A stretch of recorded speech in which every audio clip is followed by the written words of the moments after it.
Good evening. This is Zach Ditmars. Thank you for tuning in for another episode of Live with Lenny.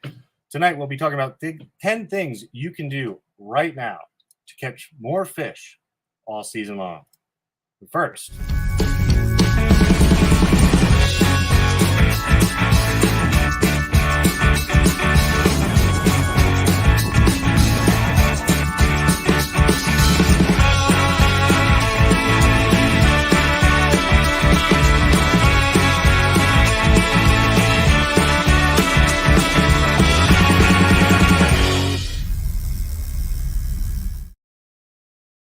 all right, anglers, spring is here, and we've all got fishing on our mind.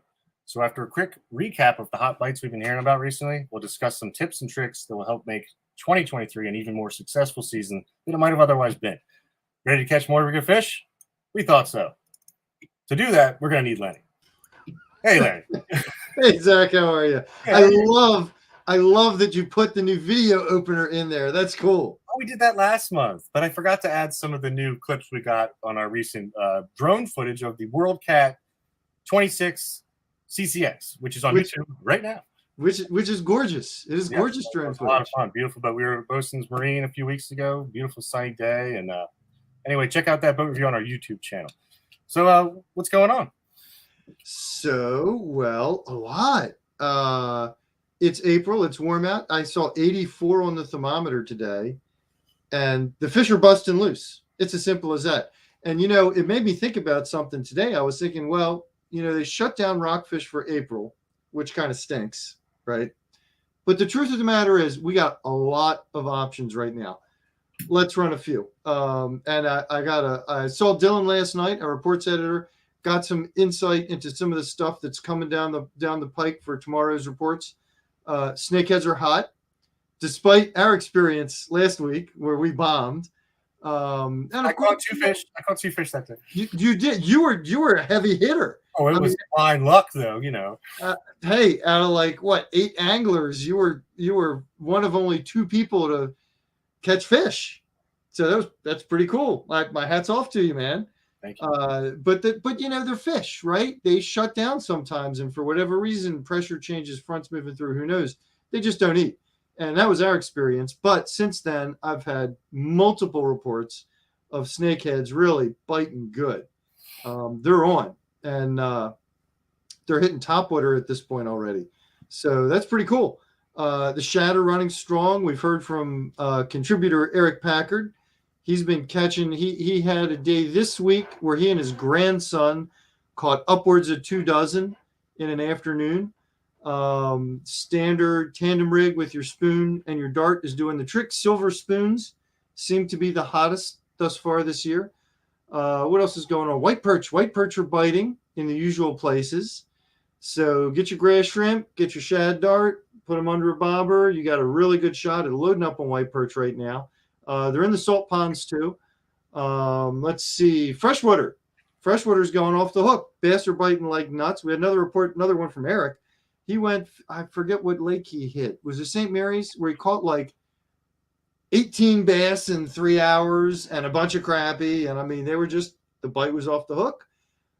Down south, the redfish are going off. The guys down at Rudy, Lynn Haven, they're getting reds, they're getting specks, they're getting them in good numbers. It's a solid bite. The spring bite is just on. Flounder on the coast. All the coastal bays at this point. Ocean City, clear down to Cape Charles. All those coastal bays, the flounder bite is just happening. It is really, it's on. It's on. And we've now gotten our first reports of black drum. We had one come in that was from the Pocomoke. We've had a couple come in from the surf. So that bite the next month should just ramp up. So spring is here. It's happening.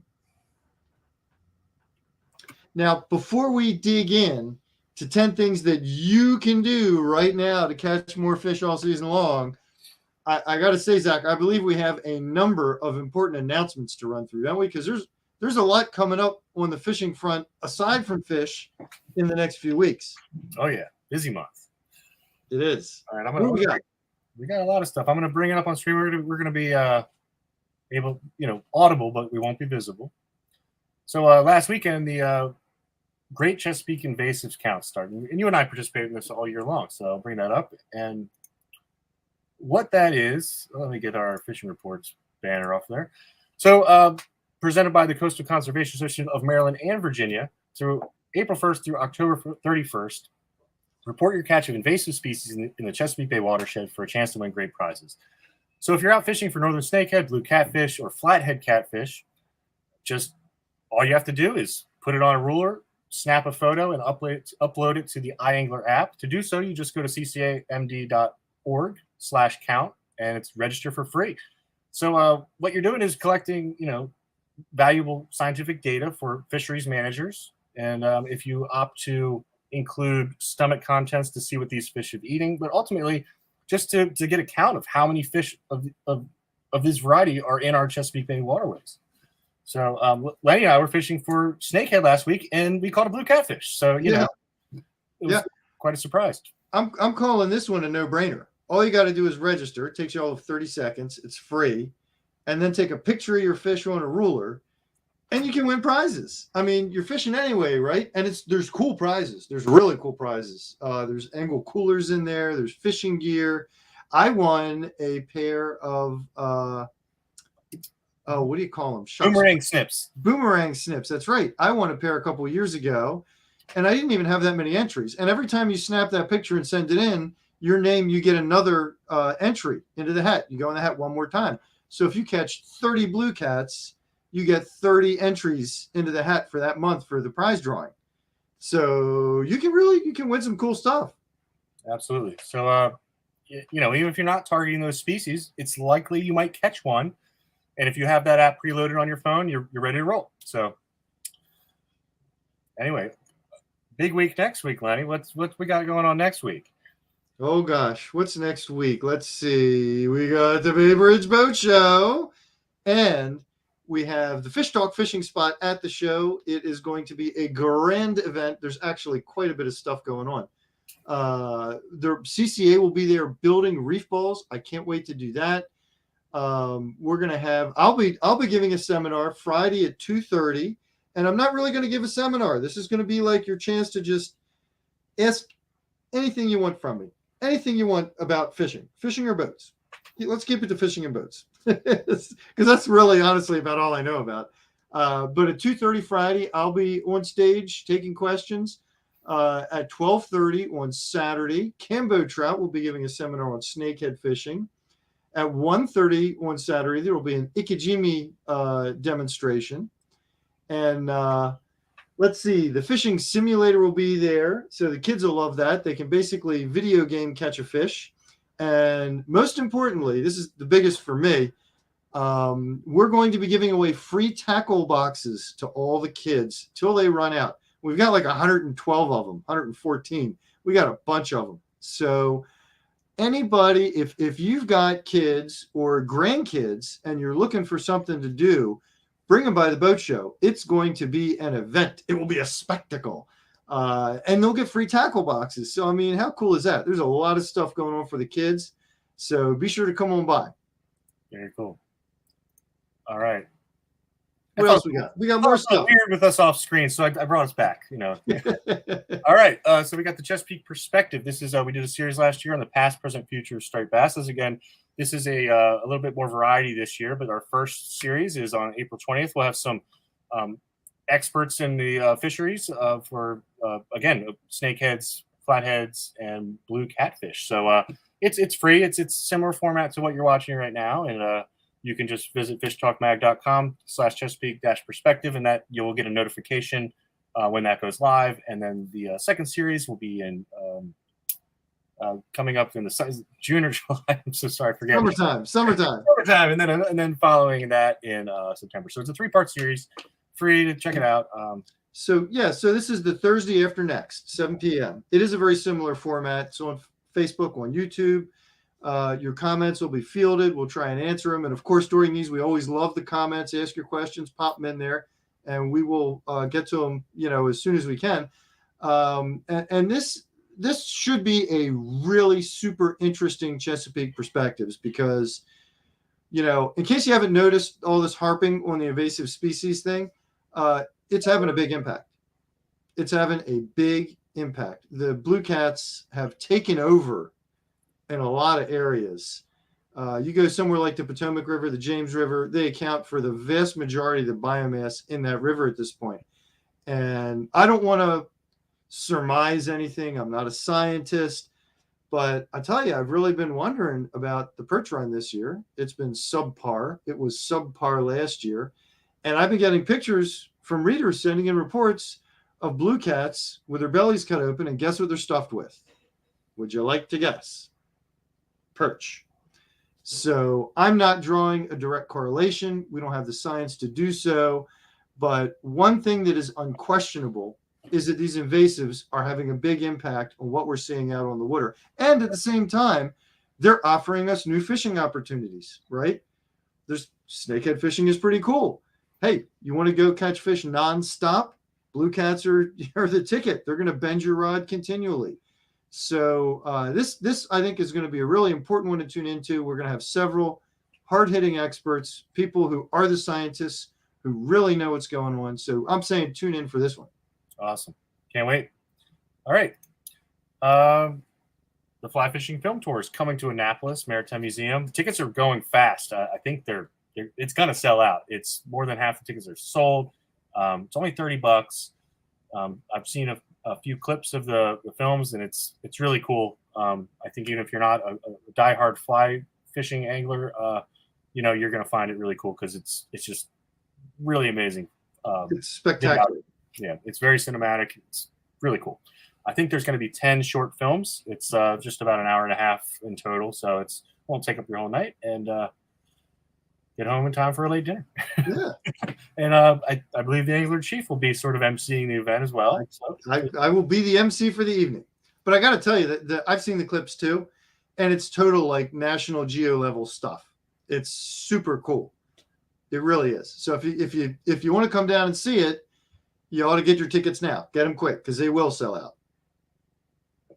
All right. So then at the end of April, down at the Northern Neck Anglers Club, Fish Talk contributor Wayne Young of Chesapeake Bay Fishing Reefs will be doing a seminar at the Lancaster County Library in Kilmarnock, Virginia. So,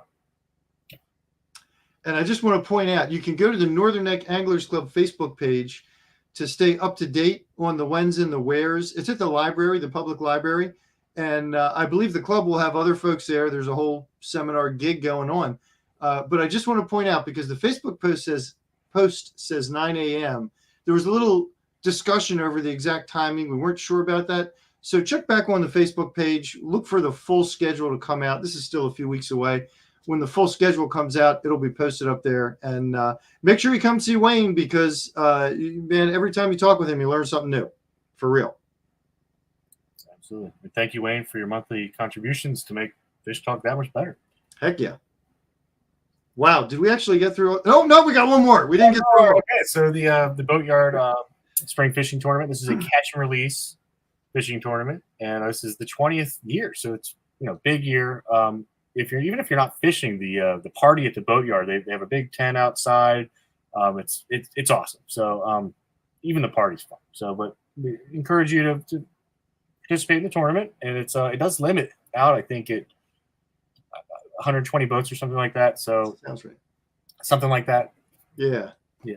Not 100% sure, but I think that sounds right. Something like that. Might be 100 boats. Yeah, maybe. So anyway, register sooner than later. Make sure you can get in. And again, we'll see you at the party. So we're always there hanging out, interviewing some of the anglers on how they did that day. So just boatyardbarandgrill.com.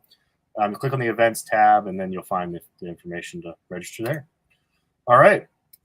Lots of events. And we didn't even cover all the events. So go to fishtalkmag.com, click on the calendar. Tons of other events, seminars. Bosun's is doing an electronics seminar, I think, also in April. So a couple other things we didn't mention. So make sure you check out our calendar. It's a busy spring. We're all got itself in a big old hurry after that. We're catching up still. Yeah. So, yeah. All right. Well, you got anything else, or do you want to dive into tonight's presentation? That's everything. Let's jump into the fishing. The only thing. Actually, got a few comments. Oh, already? Okay. I think this is Sam. Is this Sam? He says hi. Hey, Lenny, how's everyone? That's Sam, right? He did an interview with Sam at the Pasadena Sport Fishing Group. Oh yes, absolutely. We had a ton of fun. Yeah, I gotta share that. But if you I'll share that so everyone can see that. All right. So he said it was 88 when you talked about temperature. It was 88 degrees over on his side. All right. And when we talked about the Bay Bridge Boat Show and some of the features next week, you mentioned Ikejime demonstration, and someone named Molly asked, could you describe what Ikejime is? Hi, Molly. So Ikejime is basically a spike to the brain, right? And it kills the fish instantly. And Molly introduced me to it actually a couple years ago because, you feel kind of bad about the fish suffering in the fish box. It doesn't die right away. It's laying on ice. I was always taught the fish don't feel pain. Molly very kindly proved to me through scientific sources that actually that was dated information, that actually they really kind of do feel pain. And so it's not nice to leave them in the fish box flipping around. So you Ikejime them, spike to the brain. It's a humane way to dispatch of the fish rapidly. Now, what's interesting is a lot of the Ikejime folks say this is something you do to preserve the quality of the meat and that the fish tastes much better. And I kind of was like, yeah, whatever. I want to make my daughter happy. I'm going to spike the fish. I'm not going to worry about all that. Truth be told, a couple of years later, it makes a difference. You actually can tell the difference in the meat. And you don't know it because if you haven't been doing it all along, you don't know just how good that meat can taste. But I'm sure most of you folks out there who fish for rockfish, you've had the experience where you get kind of a pasty white meat, right? And that is evidently a buildup of the acids in the fish's body that result from stress as the fish is unhappy in the fish box trying to figure out, why you can't breathe. And it really does make a difference. You get home and you're like, wow, man, this fish is really good. So it's something you want to try. I can't claim to be doing the full measure because in addition to the spike, there's also a rod you can run through the spinal cord of the fish that has an even bigger effect. I was talking to the gentleman who will be giving this demo at the boat show one Saturday, and he was telling me that it's actually proactive. The spike to the brain is preventing further damage to the meat that you don't even know you were doing.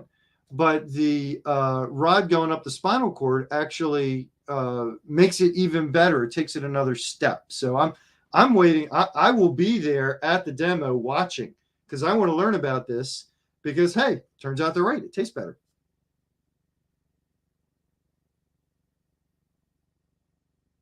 You're silent, Zach. You're completely silent. I know, because I was checking the sound. Someone said they didn't have sound, so I went on Facebook. It appears to be working just fine for me, everyone. So, sorry. What do? Do you reload? Try reload, maybe? Yeah, maybe you should do a refresh, or maybe hop over to YouTube if you're not having success on Facebook. So, sorry, JN. Everything seems to be working fine on our end. So David Sikorsky had done a demonstration where he dry aged the striper after Ikejime. I thought that was very interesting. But yes. Anyway. Yes, it was pointed out to me that when we eat beef, it is dry aged. Yeah. And beef is dispatched of in a manner that is kind of similar to Ikejime. Mm-hmm. And so evidently there's some real damage that happens to the meat. And if you don't allow it to happen, you can actually age the meat like you would beef, which seems crazy, right? Yeah, totally. All right. The reload worked for their audio. Good. Glad to hear. Awesome. Excellent. All right. Now we can dive into the Let's get on it. Let's start talking fishing. And I will remind everybody, pop those comments in, ask your questions. Zach will bring them to the fore. So let's talk fishing. All right. Slide number 1. I'm going to step aside here. There's slide number 1. So that's our contributor, Eric Packard. This was a day of shad fishing last year on the Potomac. We had a great time. We caught a ton of fish. Eric out-caught me. And at first I wasn't really sure why. And the whole time I was looking at his funny yellow rod, and I even made fun of him about it. And at some point I realized he was casting farther than I was every cast because I had simply grabbed a regular old rod off the rack, hadn't thought about exactly what we're doing. And he had brought this very long, I think it was an 8.5-foot rod, and fishing from the shoreline at Fletcher's, distance counts. And he had more distance than I did because he had that longer rod. So what does this boil down to? right tool for the right job. Right tool for the right job. It is really easy to say, I already have 8 fishing rods. I don't need another one. And you're right. You can get by without it. But you want to catch more bigger fish, because if you do, and you want to go catch shad from the shoreline, you need that longer rod. You need that extra reach that it gets you. If you want to, I don't know, if you want to catch more perch and you go fishing with the same rods you use for rockfish, you're not using the right tool for the job. And, I know fishing gear costs money, but looking on the bright side, this gives you an excuse to go buy more fishing rods and reels, right? Because you really do need specific rods for specific purposes, and reels too. And if you just kind of get by with what you've got, you'll catch fish, but you won't catch as many as you might have otherwise. So, right tool for the right job. All right, Zach, go ahead and sling me on to the next slide, please. Okay, now, so here's the thing about this picture. Look at all these rigs. There's a lot of rigs here, right? These are all tandems and umbrellas. There's a lot of them. You know what I don't see? I don't see any dingy, cruddy ones. I don't see any faded colors. I see everything bright and shiny and neat. And if you clean your lures and keep them bright and shiny and neat, guess what? You're going to catch more fish. This was on a charter boat. This was on the ebb tide. And Captain Billy and his mate, man, he let out, Zach, I don't know if you remember how many lines. It was like 24 lines, 26 lines. What's that? That sounds right. Yeah. It was a lot of lines. And every dang one of them looked fresh and clean. They really did. And I was like, wow, they spent some time, they wash the parachutes, they comb them. They actually saw him combing a couple as we fished. He stays on top of it. He keeps them neat. He keeps them clean. And guess what? That's one of the reasons these guys catch more fish. So keep your stuff clean. And if you got that old faded chartreuse tail in your box that is sort of kind of a creamy yellow color now and isn't really chartreuse anymore, throw it out. Just get rid of it. Okay? Get the fresh one. And when you send out your lures, make sure they're neat and clean. All right, let's go on to the next slide, please. Nope, not yet. Uh-oh. It's a good time to mention that if you go over to fishtalkmag.com, we have a whole Chesapeake Bay charter fishing guide where you can find contact information for captains like Billy G here. And actually, he makes those. Those are his hand-tied rigs. He calls them the Grumpy G lures, I think. Yeah, so he's actually doing a promotion right now, and you can buy he's doing it down at Happy Harbor, and he's doing a promotion. He's giving you captain's prices on them. So anyway, he's taken us out to fish a few times. I figured I'd give him a plug here. So. Nice. But also, Lenny, people are doing catfish charters right now during the April striped bass shutdown. So, you don't have to wait till May. You can go fishing right now. No, actually, we went out on the, I'm blanking on the name. Help me out. Hot Lick with Captain Marcus. Hot Lick. Yeah, with Captain Marcus. And we, like I said, if you want nonstop action, go blue cat fishing, because we got out there and he got the anchor down. And about 30 seconds later, 5 rods were going off. I mean, it was just mayhem. The video from it, we did a how to catch blue cats video, which is on Fish Talk's YouTube channel. And it was mayhem. I mean, it's nonstop action. We hate the idea of these invasives being here, but it is opportunity, and it's fantastic fun. I found 2 blue cat recipes now that I really like, and I'm not a catfish guy. I never really used to eat it, but we keep hearing, don't let those blue cats go. If you catch them, keep them. They want you to keep them, even if you end up giving them away. They don't want them back in the water. And so I've discovered the fish cake recipe that the state is promoting. It's on the state's website, the Department of Ag website.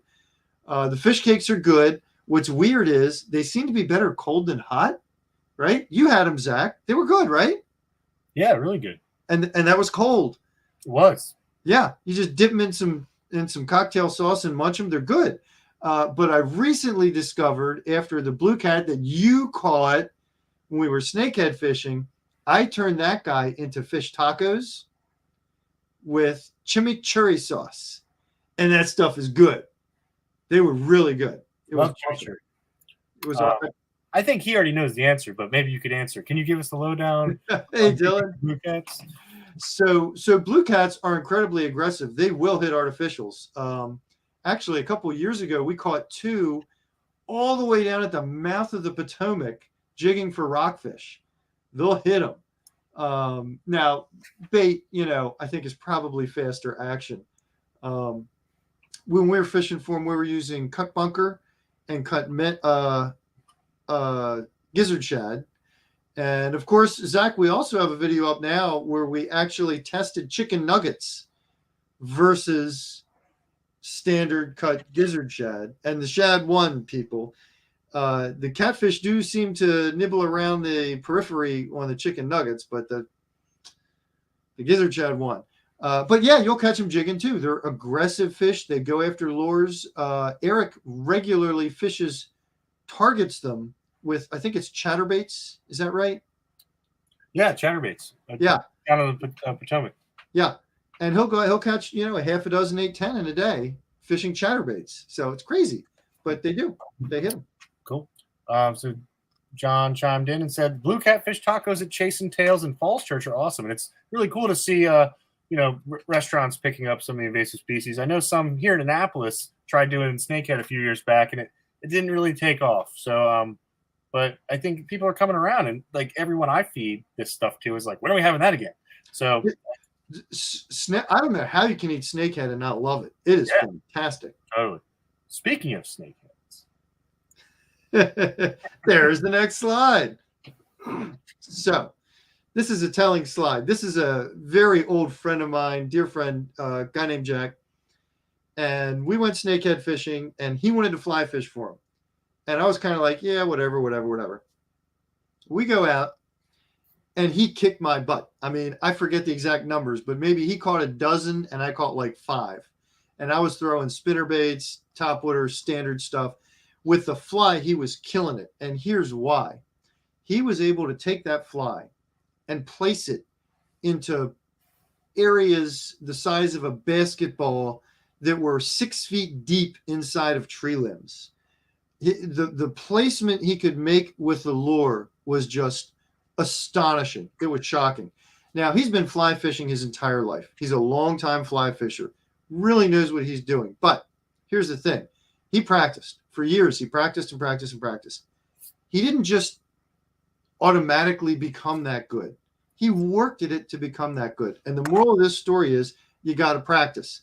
Now, we all go fishing all the time, and we kind of look at that as practice, but it's not. It's not. It's akin to going fishing on your boat and figuring that you will learn how to use your electronics as you fish. No, it doesn't work that way.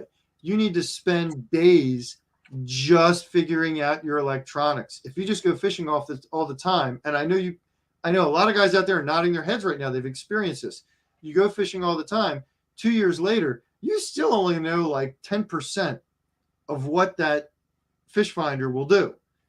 You have to actually dedicate time to learning it. It's the same with anything else, and it's the same with casting. If you go out in your front yard and you set up, let's say, a mug inside of a hula hoop and practice casting into that mug, the first day you do it, you might get it in once or twice by luck. You'll be lucky if you get it in the hula hoop. You do that 3, 4, 5 times, you'll start hitting that cup. And eventually you'll hit that cup regularly. And guys who are really good anglers can hit that cup all the time. They practice. It's not just they went fishing and practiced while they fished. It's not the same. You have to actually dedicate time to practicing. So the moral of this one is, if you want to catch more bigger fish, you got to practice. You got to dedicate the time. Dedicate the time to practicing casting. You'll get your accuracy way up. And you know what? If you got a boat with electronics on it and you scratch your head and go, I know the tide tables are in that thing somewhere, but I don't know how to get to them. And you go, I know I could adjust the frequency and get, more range or less range and better detail, but I don't know exactly how to do that. That doesn't happen when you're fishing. You've got to take the time and work with this stuff and practice it. Mhm. All right, Zach, take us to the next one, please. Fish finders come with an amazing document. Most of the time, it's called an operator's manual. Hey, so just for the record, it an owner's manual will only take you so far. You've got to be standing at the helm, working it. And I say that as a American male who has a hard time reading owner's manuals, but I have done it. And you really, you got to do the work. You got to do the work. All right. So I see Gary's comment. Why don't we have commercial fishermen catching catfish and snakehead? So on the catfish, they are. On the snakehead, they are. We have some guides working them too, working both guides and charter guys. 3 years ago, it would have been really hard to find them. Today, actually, you'll find them. And when we went fishing for the blue cats, we saw 2 trout lines that were set out by commercial guys who were commercial fishing them. Now, we have a problem in that there are federal regulations regarding catfish processing, which some fine congressional gentlemen from Louisiana and the Gulf Coast decided to push through this federal legislature, making it harder for everybody else to process and sell their catfish. You know, basically they're protecting their own fishery. Great. I understand why a congressional delegation would want to do that. It kind of stinks. It's really stupid. And we need to get over this hurdle. We need to get these laws changed. I know there's some activity on that front. I don't know what stage it is, but I know that there are folks who are trying to get those laws changed. But anyway, as it stands right now, Maryland processors are only able to process catfish when I think it's a USDA inspector is present. And so that basically you're talking 9 to 5, right? They can't run that processing line continually, you know, and it limits just how much they can process in any given day. We've made strides in getting a commercial fishery for these fish up and running. Now we got to get strides in taking it to the next level. And the folks they're working on that. They are working on that. We'll have to wait and see how long it takes to make it happen. We ready for the next slide? Yeah. There we go. Okay, so I love this one. So what you see here is a popping cork rig being used to catch a Spanish mackerel. Now, for my entire life, when the Spanish mackerel made a showing, you would put on a gold spoon and you would rip it through the school, and that was how you would hopefully catch your fish. And it would work better than anything else. Nothing else worked as well. And then I went fishing with Julie here from, I'm blanking, Zach, help me out. The name of the bait company? Hardhead Custom Baits, but I believe they have sold that company or it's in process, so they're retiring so they can fish more. Mike and Julie from Hardhead Custom Baits. So from Hardhead. They had these popping cork rigs, and they're like, these catch a heck out of mackerel, you got to try it. And I stood there on my boat, and I threw my gold spoon for like 3 hours. And maybe I caught one, and I watched them catch like 6. And then finally I went to the popping cork. You can actually, in this picture, you can see this was after that happened, because in this picture, if you look just under her left arm, you can see the spoon on the rod that's been hung up. It's been stuck in the rod holder because it was not catching the fish like the popping corks. Since then, the popping cork rig has become my go-to for Spanish Macs. It absolutely positively triggers them. They love it. So what does this mean to you? What's the moral of this story? The moral of this story is don't get in a rut. Keep an open mind and try new things, because you know what? Fishing changes. The fish change. They change your behavior patterns. The hot lures change. And that gold spoon will still catch you some mackerel. But this popping cork rig will catch you a lot more. And I had a hard time. It took me hours of watching other people catch more fish than me to kind of get it through my head that I needed to get out of my gold spoon rut and have an open mind and be willing to try this popping cork thing. And you know what? It panned out. Today, that popping cork right there that she's holding That's my go-to for the Spanish mackerel. It's amazing, but it works. So there you go. All right, let's go on to the next slide if we could, please. So this is last April. This is Eric Packard, again, holding another fish. Zach, why is Eric holding so many dang fish? Because he fishes every day. What's going on here? he does fish every day. But it's actually a great lesson here. We went to catch black drum. We went down to Assateague. We fished all day and well into the night. And we ended up getting 2 drum, some sharks, a lot of rays. But we were successful. You know, at the bottom line, we set out to catch black drum in the surf, and we did. And here's why. Timing. Timing is everything when it comes to fishing. And when the run happens, any particular run, do whatever you can. Adjust your schedule, bob, weave, go for it, right? We were all able to say, okay, I'm going to drop what I'm doing. There's a weather window.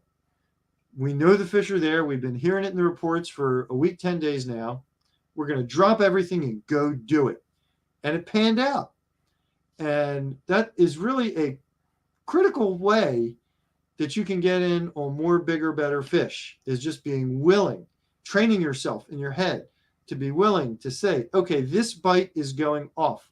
I'm going to target this bite right now, and I'm going to drop what I'm doing, and I'm going to go do it. So be flexible, and you will catch more bigger fish. All right, let's hit the next one, Zach. I think you made Tony Hawk proud that day when you became a pro skater. I think you caught like 12 clear nose skate that day. But I became a pro skater. Okay. I was, man, it was one skate after the next. And you guys, it wasn't like you caught some, but I don't know why. It was like it was me. They were just after me. I don't know. All right. So what do we have here?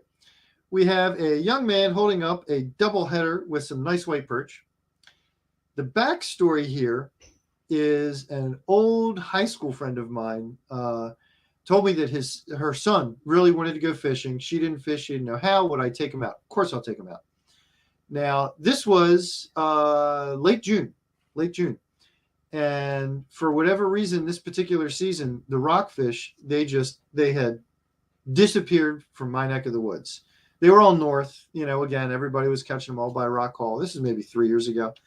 And normally when all the fish go up north, you know, in the middle bay, you can still catch them. You don't have the big school like you have up there. But if you go work a shoreline at the right times and the right tides, or work some structure, you know, you find a fish here, a fish there. For whatever reason, there was none of that. It's just like I did like 2 or 3 trips, couldn't find a rockfish to save my life. Now, when I took this boy out, I could have said, okay, we're going to go try and catch rockfish. The fishing's been tough. And we might not have caught a darn thing. Instead, I said, let's go perch fishing. I know there are perch in the creek. There are a ton of perch in the creek. This kid's going to have a fun time if we just go reel in perch. You know what? We just went and reeled up perch all afternoon long.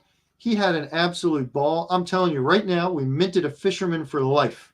That kid is never going to not like fishing no matter what happens next. We had a ton of action.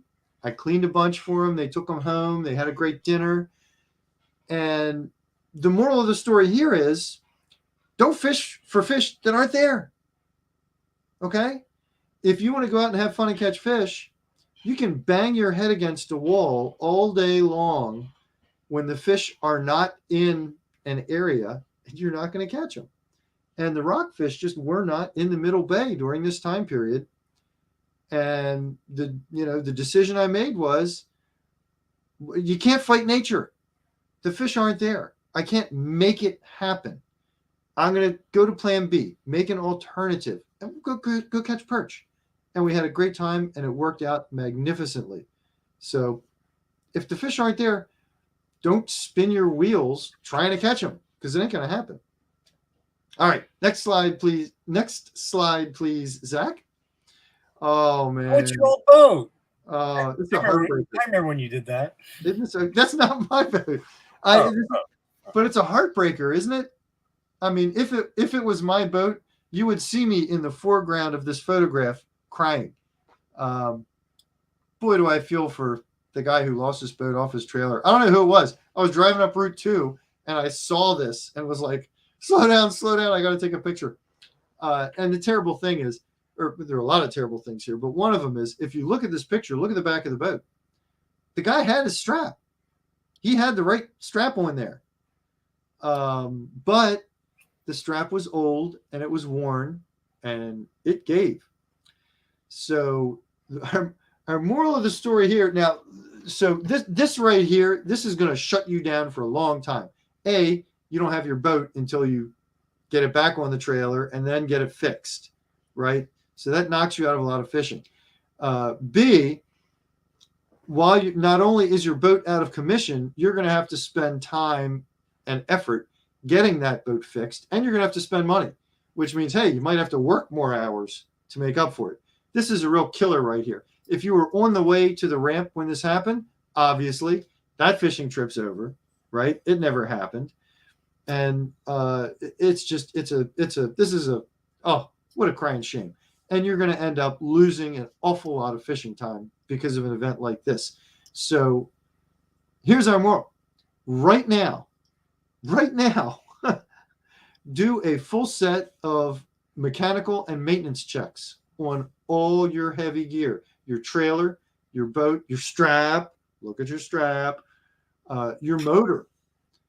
Spring is one of those times, spring and fall, you really need to do a full-blown maintenance check on all of this stuff. Check it all. Make sure it's in good shape. If it's not, replace it. If you haven't changed the oil in your outboard, change it. If you haven't changed the lower unit oil, change it. You should have done that last fall. You want fresh oil sitting in there all winter long. You don't want the old stuff sitting in there. But if you haven't done it, God, do it now, because you really don't want a mechanical disaster like this to just crush your fishability. You now is the time. And I can't say it enough. If you haven't done that full inspection on your trailer, do it. Do it. Because this right here, this is knocking you out of fishing for like a month or worse. You know, I don't know how long it took this guy to get his boat fixed, but whoo, man, this is a toughie right here. So do those big mechanical checks right now before we get any deeper into the season. I want to say before the season starts. This should have happened last month. But the season really, it's already cranking up. Maybe, not the rockfish, but all kinds of stuff is cranking up. So get it done. Get it done fast. All right, Zach, could you take us to the next slide? I absolutely love this one. So 99.9% of the folks out there aren't going to understand why I love this so much. But this is another old dear friend of mine, Scotty. And this guy right here who you see in this picture, you can't wipe the smile off his face. If he was the guy towing the boat in the picture we just looked at, he would step out of the cab with a smile on his face. And then he would set about fixing everything. And this particular day, this was the only fish we caught. We cruised 60 miles on the boat's bottom to try and catch cobia. It was the only one we got. And he was smiling every minute of it. You got to maintain a positive attitude. Fishing will throw all kinds of curveballs at you. You will have gear failure, weather issues, boat issues. The fish just won't bite. Who knows? Fishing will throw all kinds of curveballs at you. And it's really easy to get frustrated and get grumpy. You get guys who get in close quarters with each other when they're fishing. They start yelling at each other. It solves absolutely nothing. It just ruins everyone's day. It puts a damper on everything and you get a bad attitude. I'll tell you what, if you can maintain that positive attitude, not only will you have a better time, not only will you be a happier person, in the long run, you will catch more fish because you won't quit in frustration. You won't stop casting. You won't say, to heck with this. I'm going home. I'm doing something else. Maintain that positive attitude. And I got to tell you, people, it took me years to learn this. And I really, honestly, I do constantly try and maintain a positive attitude. When I have a disaster on the boat, I try and smile and take a deep breath. and just move on, you know. But I got to say, nobody that I know is better at that than Scotty. He is the king of positive attitudes. And as a result, he's a happy guy. And he catches a lot of fish. And honestly, he wouldn't mind me saying this. He's not the world's best angler. He has his issues. He's great at making monstrous tangles. I call giant tangles Scotty tangles. But you know what? When he gets one, he just smiles and he sorts through it. And he gets through it. And then he catches fish. So maintain that positive attitude. All right, Zach, let's take us on to the next one here. I will say you took me on a trip with Scotty one day, and it was quite an experience. It was such a fun day. Yes. Everybody has a better time when there's a positive attitude, right? I mean, everybody does. I love fishing with him. He's like the best guy in the world to fish with, because you can't help but have a good time. And I've been on board for major disasters with Scotty before, and man, that smile does not come off his face. It's a great thing. It's a beautiful thing. And if everybody had that kind of attitude, this world would be a much better place. Trust me. I'm going to rewind real quick because Wayne chimed in with a nice comment. I don't think you mentioned just always using your safety chain and putting safety straps on the bow. Yeah. So this guy, I don't blame this guy one bit. There was a bow link. I don't know how it broke, but it broke. There was a aft strap, and you can see in the picture, kind of tough to see right now on the stream, but you can see in the picture it was an old strap. It was worn, and when it gave out, the boat left. You absolutely do need to have both. But I guess my point with this is you can't just have them. You got to inspect them and make sure they're in good shape, because this stuff, 5 years down the road, it gets old, it gets worn. And you gotta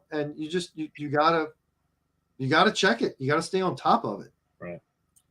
And don't forget, you can see Wayne Young at the Northern Neck Anglers Club, April 29th at Lancaster County Library. Thanks for joining, Wayne. You got that slide made up all quick, didn't you? I know. I made it up like right before the show. Yeah. With what? No, there were 2 minutes to spare, as I recall. Yeah. Any one of your neighbors, Mike? Thanks for tuning in, Mike. Positive attitude works for everything and everybody. I met Mike doing some Heroes on the Water events where we take out veterans kayak fishing, and Mike's one of my favorite people of the group. Mike has a great positive attitude. It's the honest to God truth. It really is. It's true. I'm saying I didn't figure it out until I was like, I don't know, in my late 40s, maybe my 50s. But it's so true. Everything's better with a positive attitude. I hear you, man. I'm working on it. I'm not in my late 40s yet, so I got time. Maybe you'll see Mike over at the new Harper's at Turkey Point Marina.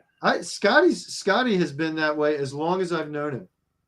Way back when. I knew him way back when.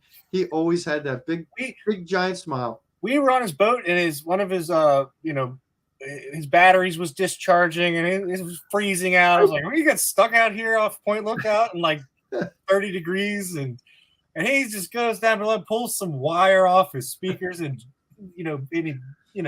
wired his speaker wire. I remember that. Wired his outboards in parallel, and got the other, I guess the magneto started charging the other one. I was like, wow, that's amazing. I would have been freaking out and zipping back to the boat ramp. He's like, nope, got it. I remember that. Ironically, I think that was one of the days we jigged up blue cats, wasn't it? Absolutely, that was. Yeah. On a BKD. Yeah. Yep. Yeah. All right. Amazing. All right, what do we got next? We got 2 slides to go. 2 more. The next one is an important one. This is an important one. So what I want you to look at here, another dear old friend of mine here. This is Jeff. So I call him Instant Jeff because you call him up and you're like, hey, you want to go fishing in 15 minutes? And instantly he's like, yeah, I'll be there. So what I want you to pay attention to in this picture, though, is the cutting board behind him. You can see it's got a bunch of fish and squid chunks on it, right?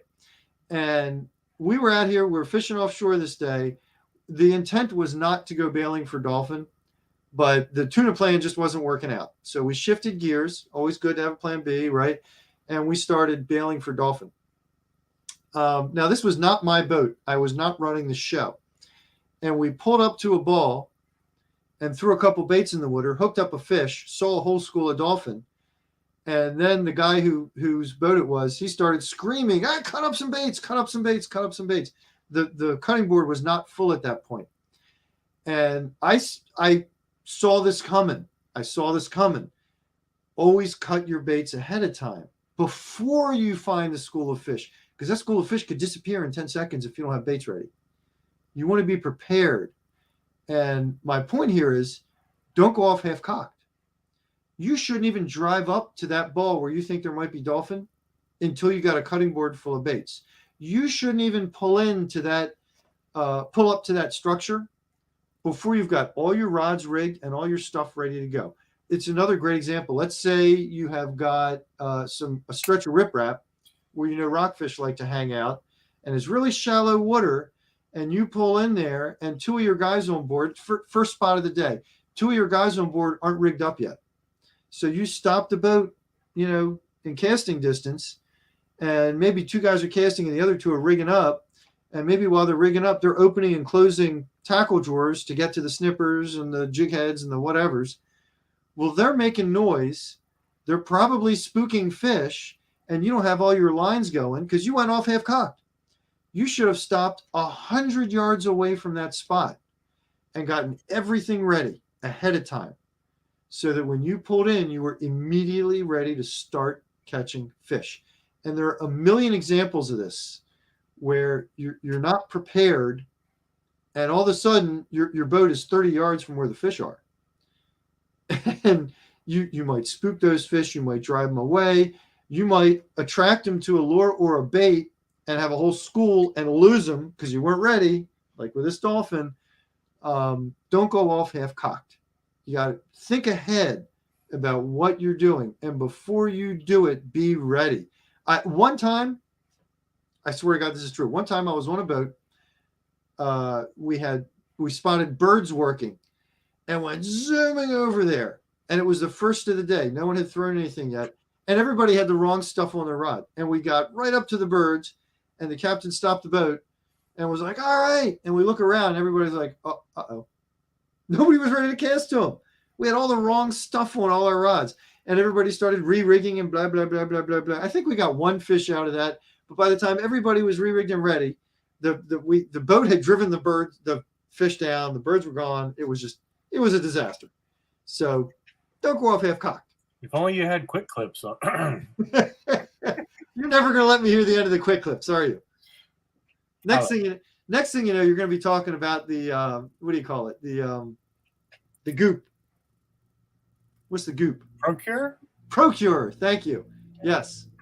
Or Packard like smelly jelly, I think. Yeah, I'm going to have to retry this stuff. I banned it years ago on the boat after my kids procured my entire leaning post. Oh, it was the Spike It. The Spike It. It was Spike It. Whatever. Very... I had a leaning post that smelled like garlic.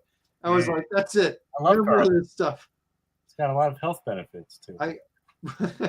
I think I need to revisit it. I was talking with LJ at one of the shows recently, and he has the same attitude you do. He was like, you know what, man, it makes a difference.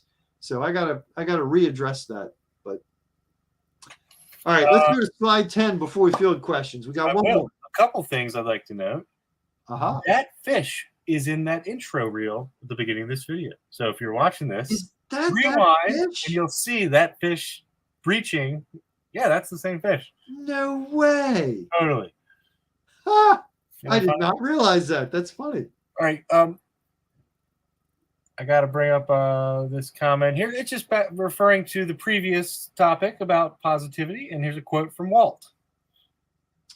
Be patient and calm, for no one can catch fish in anger. President Herbert Hoover. Huh. I like that. Me too, Walt. Thanks. I've never heard that one before. But it's so true. You can't catch fish in anger. All right. Here we go.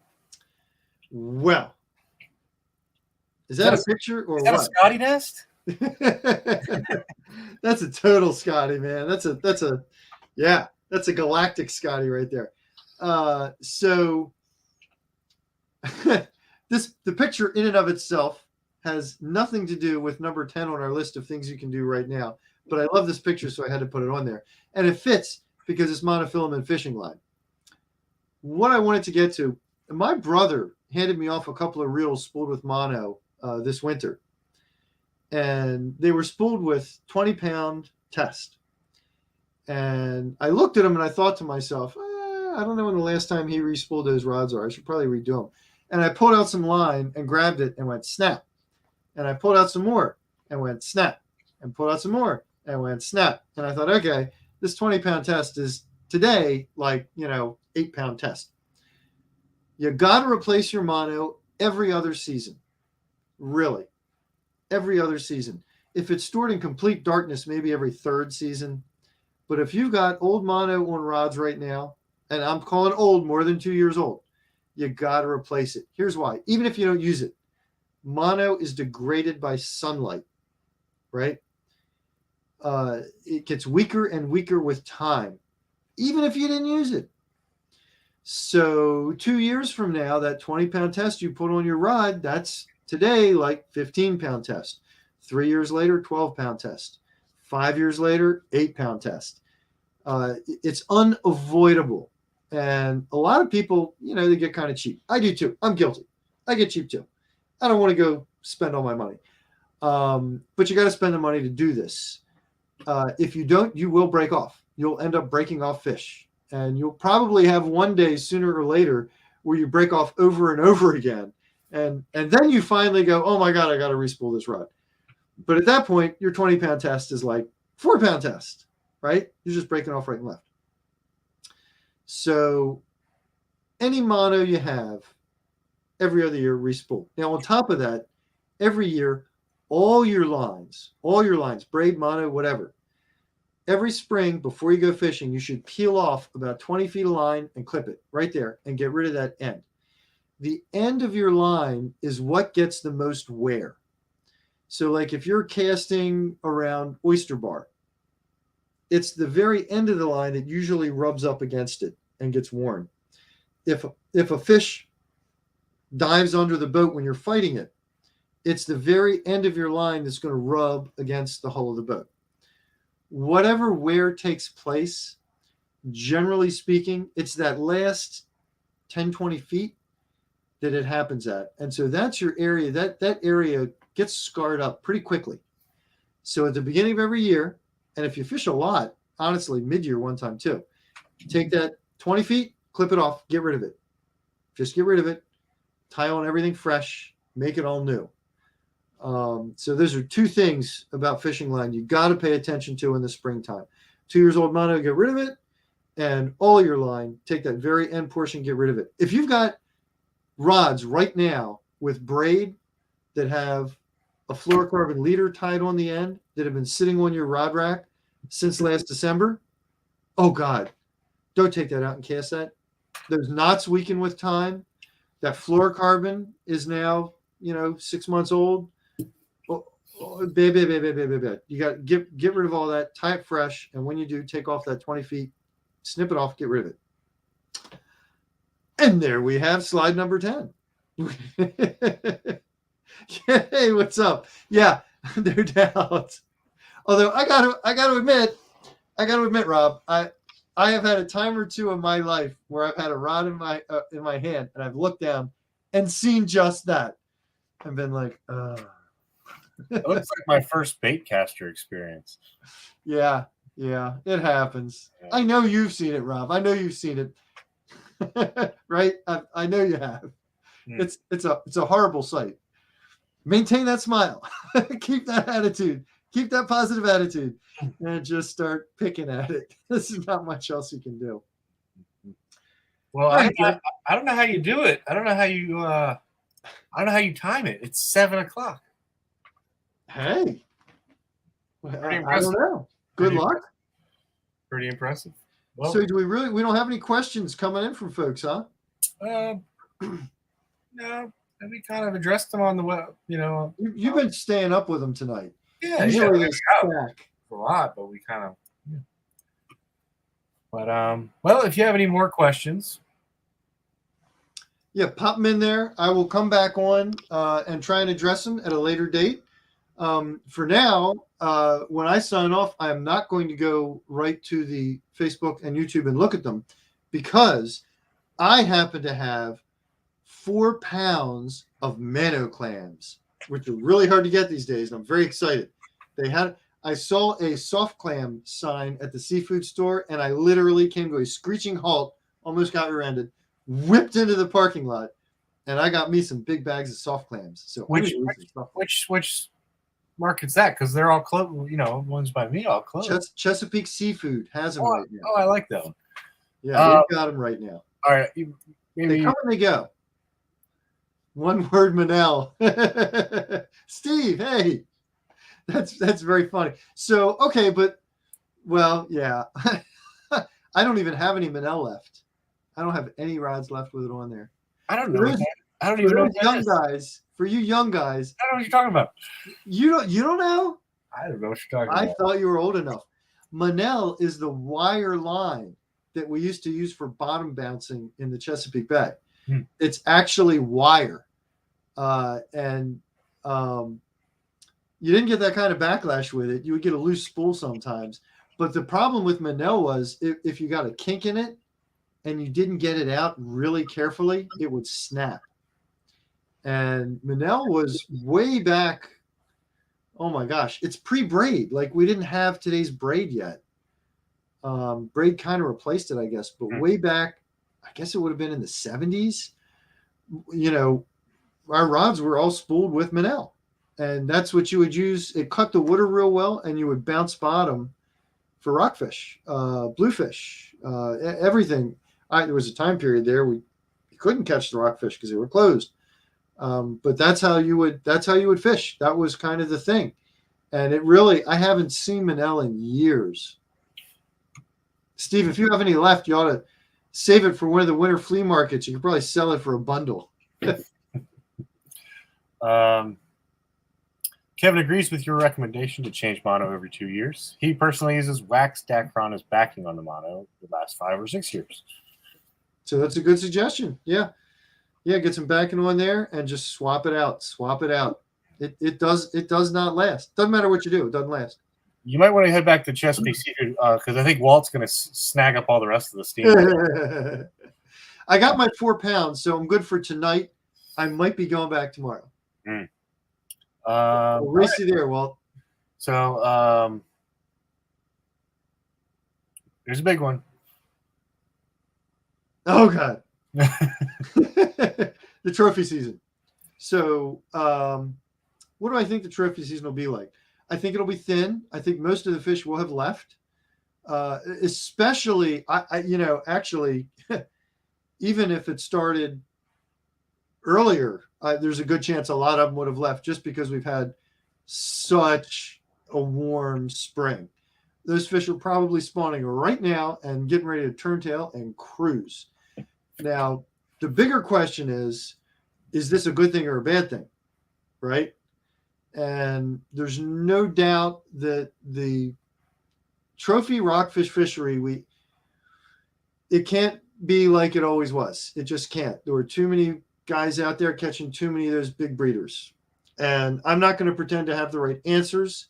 I don't want to see it completely end because I hate the thought that like that 10, 12-year-old kid who wants to catch the fish of his lifetime won't be able to keep one. I'd like to see something like we had in the early days of the moratorium being lifted where it was highly regulated. Like, if I remember right, you bought your license, your Chesapeake license, and I think you got 3 tags, maybe. Might have been 1 tag. You got a tag, and like that was it. And you didn't have boats going out there and catching, 10 in the morning and then going back out and catching 10 in the afternoon. It was a very limited fishery. And, I think we need something along those lines for the rest of the year. A slot limit certainly seems to make sense. maybe a slot limit in the spring with one trophy-sized fish per year per angler. And those who have followed Fish Talk have heard me talk about this before. I've been a proponent for a long time about allowing one trophy per year per person instead of one per day. Truth be told, they're not as good to eat anyway. And I don't want to see people unable to go out and fish. I want to see people be able to go out and fish. So maybe we ought to be fishing for the 20-something or the 20-incher. And hey, if you catch a trophy, that's great. You can only keep one of them a year. I don't know. I don't mean to be saying that that's what's right, because there's a lot to be discussed there. There's a lot that goes into this. But what do I think it'll be like? I think it'll be slow. I think it'll be half dead. A, because it's too late. Most of the fish have left. And B, because the stocks are way, way down. We've got, I don't know, certainly less than half as many trophies coming into the beta spawn as we did 15 years ago. So you're going to catch fewer. And then you add to that the late start, you're going to catch even fewer. Again, I'm not sure that's a bad thing. Yep. So just a few comments on that. I'll just pop them up lightning fast here. Got to go to New Jersey, New York. I have seen some Raritan Bay stuff popping up. So just for the record, wait a minute before we go on. Just for the record, there's slot limits in effect up there. You can't keep that 42-inch fish up there. You can catch it, but you can't keep it. So, again, we need some similar game plan. We used to blame the Northerners for catching and killing all the big breeders, and that's just not true anymore. They've all instituted slot limits. Okay. Slot machines peppered the Western Shore 60 years ago. Bringing the slot, yeah. Right. The slot limits have gone up and down the coast. It's all happening. Bluefin tuna type of rules, maybe so. Right now, if you catch a bluefin, Rob, you can educate me on Virginia. I'm not 100% sure, but in Maryland, you got to tag that fish before you can even take it out of the boat. That you immediately have to get your tag for it, put it on the fish, take it out. And you have, a very limited catch. It's, there's an awful lot of people fishing. There always have been. And the truth of the matter is there's not always enough fish to go around for all of us to keep, as much fish as we want, as much as we would like. And we got to adjust. And rockfish is a great example of that. Bluefin's another example of that. I remember, oh my gosh, back in the 90s and early 2000s, I had a boat at the fishing center. We would catch one per boat per year. Okay, there we go. We used to go out and we would catch bluefin left and right all day long. And that ended. Plain and simple. That just ended. Hasn't happened like that in a long, long time. We used to go out and jig for bluefin. You could jig them. And back then, if I remember right, the limit was 2 small mediums and 1 over, I think it was. It was like 27 to 47. You could have 2 that size and then 1 over per boat. And it's just regularly been chopped down, and it's the way it is. So in the case of the rockfish, we really need to look to the health of the fishery first and our personal desires second. Or we're not going to have any rockfish. Simple as that.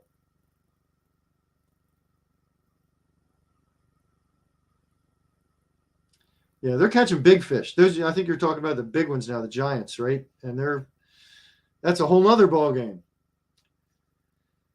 So Zach, you disappeared. What happened to you? I don't know what happened to Zach. Sorry, I had a phone call, and sorry, I had to take that. A phone call? I'm sorry. God, I guess I don't rate. So G Arrogant said he could hear about fishing all day. So thanks for tuning in.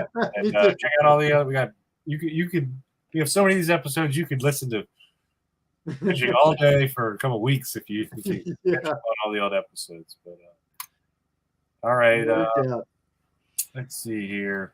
Well, one last comment, I think, and we'll wrap it up. I don't know about this. If this is Rich, hey. So Majority rock over 35 inches are females. Yep. Every additional 10 pounds is 1 million eggs. Okay. Yeah. All right. You know, those big spring fish, they're kind of the ones we really need to leave alone as much as we possibly can. You know, I hate the April closure. The scientists tell us that it's the temperatures are low enough that it's one of the times of lowest mortality. What I'd really like to see is more science on this. I want to see a catch and release study done in the bay in April, May, June, July, August. I want to know what our release rate, our mortality rate really is. Because right now, we're working off MRIP numbers. And it's common knowledge that those are garbage. MRIP's numbers are all over the place. They're ridiculous. So I don't believe it.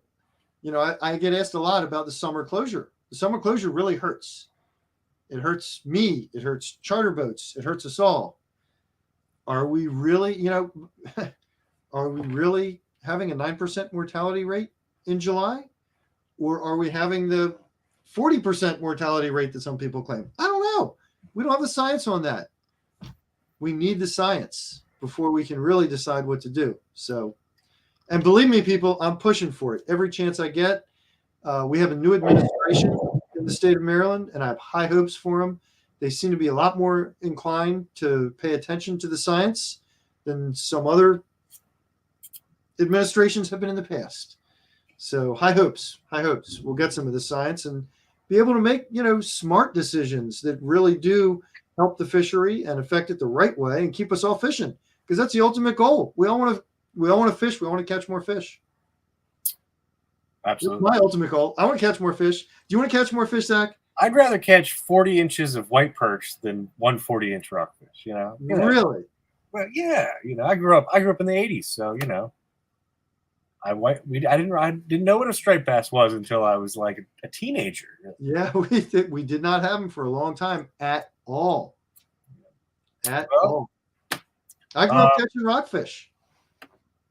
Or I'm sorry, I said rockfish. I grew up catching bluefish. The bay was full of bluefish. We saw rockfish like once or twice a year, and the rest of the time it was always bluefish. All right. Well, I got another question from Cliff, and he wants to know what size braid you're using on a 3000. Oh, so like for my rockfish stuff, it's 15 pound Power Pro. I do 20. Either's fine. Braid is so skinny, it really doesn't make a big difference. You know, all right, Cliff, dirty admission time here. I'll tell the truth. The fact of the matter is I'm probably using whatever they sent me. If Power Pro sent me a spool of 20, I'll put this 20 on it. If they sent me a spool of 15, I'll put the 15 on it. That's the honest to God truth. But 15, 20, you're fine in there. Cool. See, Mike agrees with me because he moved to the South River. Now he know that us, you know, perch are fun and taste great. So, Mike, I grew up on Beards Creek, which is Snakeheads now, by the way. So I actually saw a John boat. I've always thought that the headwaters in the South was probably where all the snakeheads ended up. And I know some kids who caught some snakeheads in the headwaters up near Annapolis Waterworks, which is the stream that flows all the way up to the old Annapolis City Reservoir. I was driving over 50 the other day. I looked over. I saw a John boat heading past the ski park towards that marshy area.